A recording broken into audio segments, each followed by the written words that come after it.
Salut les rêveurs! J'espère que vous allez bien. Moi aussi, merci. Mon ami, nous avons atteint la prochaine étape parce que de ce que je pense, tu as regardé tes prélèvements automatiques, tu as comparé avec d'autres personnes, tu as demandé à payer certaines choses moins chères parce que tu t'es dit que peut-être que par ici ou par là tu pouvais gratter. Tu as même peut-être aussi cuté des choses que tu aimes faire dans ta vie pour plus tard pouvoir en profiter sans avec une tranquillité d'esprit, disons. Et là, vraiment, vraiment, mec, je suis super fier de toi. Si t'es une fille, je suis super fier de toi toujours. Alors vraiment, passons maintenant à la prochaine étape. C'est quoi, avant de te parler de cette prochaine étape, je veux quand même qu'on soit clair. Sur ces vidéos, ce que je vais t'apprendre à faire, c'est gérer ton argent.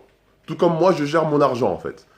Je ne vais pas t'apprendre à gagner plus d'argent. Je veux dire, au début du mois, tu gagneras toujours pareil. Jusqu'à la fin du mois, eh ben, tu auras plus qu'avant. C'est tout. Je suis pas là pour te dire, t'inquiète pas, grâce à moi, tu vas gagner plus d'argent. Non, tu vas pas gagner plus d'argent, tu vas juste perdre moins d'argent. J'espère que vraiment, ça c'est assimilé. Parce qu'en fait, je parle avec certaines personnes de temps en temps et des fois, on peut mal comprendre les choses. Je ne suis pas là pour te faire gagner plus d'argent. Le jour où je saurai te faire gagner plus d'argent, t'inquiète pas, je te ferai directement des vidéos là-dessus aussi. Mais pour l'instant, je peux pas encore faire ça. Et autre chose aussi, je ne suis pas là pour prôner une vérité. Tout ce que je te conseille, ce sont vraiment des choses que j'ai appliquées et qui ont marché pour moi. Donc je me dis que si ça a marché pour moi, ça peut marcher pour d'autres personnes. Mais il y a forcément plein d'autres solutions pour réussir à être dans le vert. Ça, c'est sûr et certain. C'est juste que pour moi, la base de la base, la chose à faire dès le début, c'est de commencer par les prélèvements automatiques. Pourquoi? Parce que comme je l'ai déjà dit, même si tu ne fais rien, même si tu te dis, ok, cette fois-ci, je vais bien prendre mes comptes en main, je vais arrêter de faire des dépenses bêtes, etc., etc., au final, tes prélèvements automatiques s'enlèveront tout de même automatiquement. Si tu as 800 euros de prélèvement automatique et que tu gagnes 1000 euros par mois, tu peux avoir toute la bonté du monde. Au final, il te restera quand même que 200 euros à la fin du mois si tu n'as rien dépensé. Donc, c'est pour ça que je pense que c'est la chose la plus importante. Mais encore une fois, c'est moi qui pense cela. Ce n'est pas quelque chose d'universel. Bref, parlons maintenant de ce qu'il faut faire après que tu aies réussi à faire tout ça par rapport au prélèvement automatique. Ce que je te conseille de faire, c'est d'ouvrir un autre compte. Alors, suivant les banques, on va peut-être t'embêter. Des fois, tu appelles ton banquier, tu lui dis, écoutez, j'aimerais ouvrir un autre compte, il va te dire pourquoi. À ce moment-là, tu as juste à lui dire, écoute, parce que j'ai envie, j'ai quand même le droit de faire ça. Donc ne t'inquiète pas, faudra peut-être que tu te justifies, il n'y a pas de problème, justifie-toi. Rassure ton banquier, explique-lui que tu as envie de reprendre en main, etc. Généralement, les banquiers veulent t'aider, tu vois. Même si des fois, ils vont te dire, moi, ce qu'on m'a dit, hein, ce qu'on m'a dit, c'était, mais écoutez, monsieur, vous n'arrivez pas à gérer votre compte unique. Comment voulez-vous réussir à gérer trois comptes? Parce que oui, maintenant, j'ai quatre comptes. Donc, mon banquier comprenait pas. Il était vraiment en mode, bah non, t'arrives pas à gérer un compte. Maintenant, me demande pas d'en ouvrir trois autres, t'arriveras pas à les gérer non plus. Ce qui semble assez logique, sauf que je l'ai quand même insisté, il l'a fait, et maintenant ça se passe beaucoup mieux pour moi. Mais ce que tu dois faire, c'est ouvrir un autre compte. Pourquoi? Pour y mettre toutes tes dépenses automatiques que tu as gardées. Toutes tes dépenses automatiques, tu dois les mettre sur ce compte-là. Pourquoi? Parce que grâce à ça, maintenant, ton compte courant est lisse. Dans ton compte courant, tu sais qu'il n'y a plus rien qui risque de partir sans que tu ne sois au courant.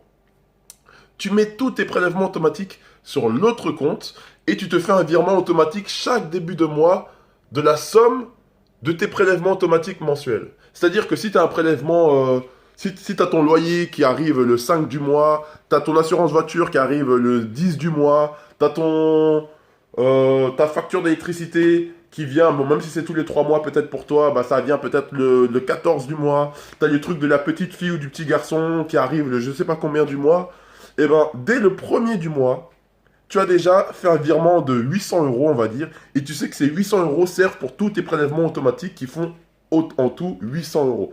Donc chaque fin de mois, tu es peut-être à zéro pile ou à peu près à un peu plus, peut-être quelques euros de plus. Mais le plus important, c'est que tu sois jamais dans le rouge sur ce compte-là, parce que le but, c'est de ne pas avoir deux comptes pour être deux fois dans le rouge, ça ne sert à rien. Et du coup, tu n'as plus besoin de t'occuper de ça. Vraiment, c'est quelque chose qui sort totalement de ta tête. C'est une tranquillité d'esprit magnifique. Vraiment, tu te sens bien. Tu sais que ce compte-là se gère tout seul.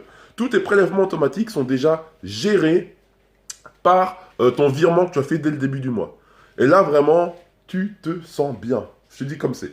Et maintenant, il te reste ton compte courant avec lequel tu as ton reste d'argent. Et dès le début du mois, en fait, tu vois ce que tu as devant toi et tu sais que c'est avec ça qu'il va falloir que tu tiennes tout le mois. Que tu tiennes ou que tu t'amuses ou ce que tu veux. Mais en tout cas, cette somme-là, t'en fais ce que tu veux.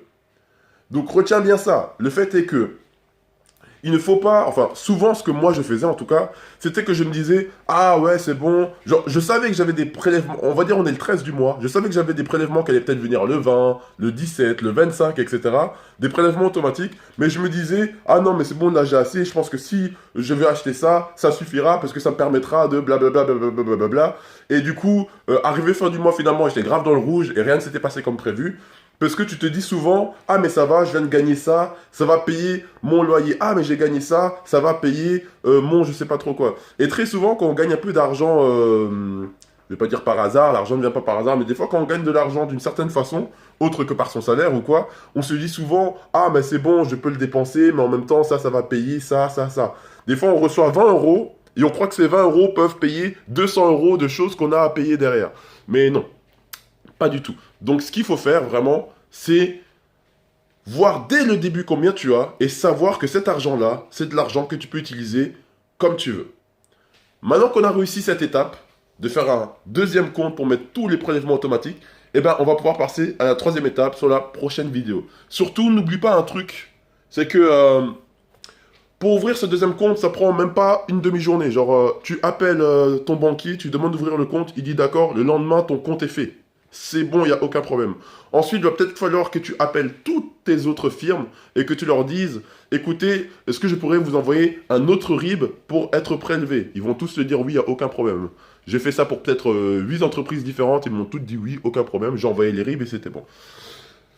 Si tu retrouves une petite galère du genre on peut pas prendre ce RIB ou je sais pas quoi ou je sais pas quoi, ce qu'il faudrait que tu fasses, c'est faire les choses à l'envers. Alors si tu ne comprends pas, c'est-à-dire qu'il faudrait que tu gardes tous tes prélèvements sur ton compte courant, tu ouvres un deuxième compte, et en fait sur ce deuxième compte, tu appelles ton taf, ton travail, et tu leur demandes de leur envoyer un autre RIB, donc ce RIB-là de ce nouveau compte, pour être payé sur ce compte-là. Ton taf, ils vont dire d'accord, d'ailleurs c'est plus facile j'ai envie de dire, et tu recevras finalement ton argent sur ce deuxième compte. D'ailleurs, peut-être que ce serait même mieux de faire comme ça. Comme ça, ta carte bancaire, tu ne peux la chauffer que quand tu te fais toi-même un prélèvement, un transfert, pardon, d'un compte à un autre. Donc, si tu as ton deuxième compte, que tu reçois ton argent dessus, dès que tu veux dépenser de l'argent, vu que ta carte bancaire fait partie de ton ancien compte, tu ne peux pas dépenser d'argent parce que tu n'as plus de salaire. Donc, il faut que tu te fasses d'abord un transfert d'argent de la somme de ce que tu veux dépenser. Ça, c'est vraiment pas mal. Et aussi, si tu te fais voler ta carte, d'ici le temps où tu la bloques, tu as aussi la possibilité, enfin, le gars qui te la vole, il n'aura rien à dépenser, donc, franchement, t'es pépère. Donc voilà, c'est tout pour cette vidéo. Je te dis à la prochaine, pour la prochaine vidéo. Ciao, ciao.